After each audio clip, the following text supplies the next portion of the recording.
Mix by AG recording studio.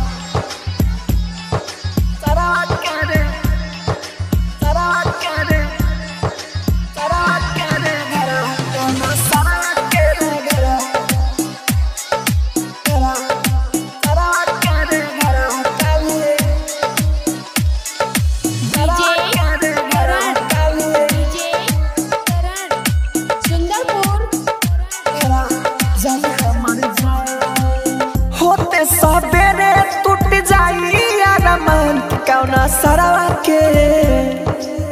होते सबेरे टूट जाई अरमान कौना सरवा के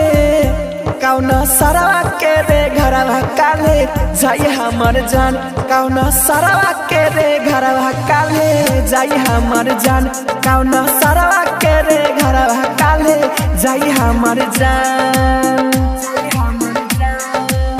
होते सबेरे टूट जाई अरमान कौना सरवा के होते सबेरे टूट जाई अरमान कौना सरवा के रे घरवा काले जाई हमर जान कौना सरवा के रे घरवा काले जाई हमर जान कौना सरवा के रे घरवा काले जाई हमर जान। Mix by AG recording studio.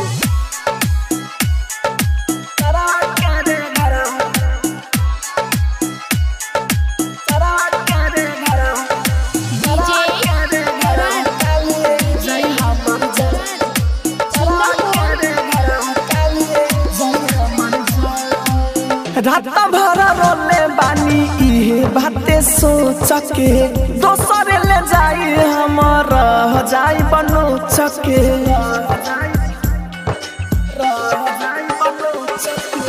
रात भर रोले बानी इहे बाते सोच के दोसर ले जाई हमर जाई बनो चके याद ओ पर हमके करी परसन कौना सरवा के याद ओपर हमके करी परसन कौना सरवा के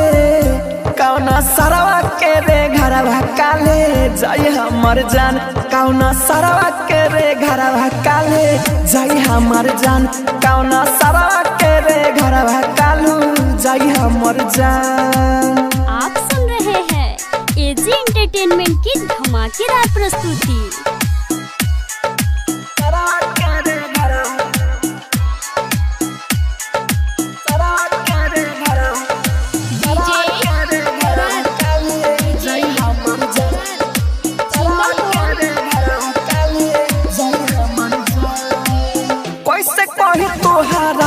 राइटर मनोज भाई मन करे दूल्हा के गाँथ के मुआई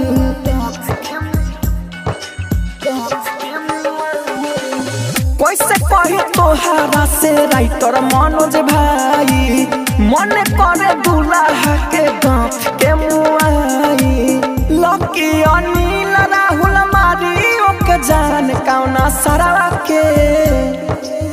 लकी अनिल राहुल मारी ओके जान कौना सरवा के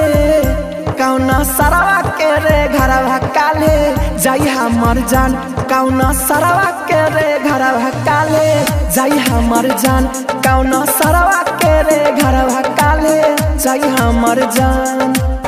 होते सबेरे टूट जाई अरमान कौना सरवा के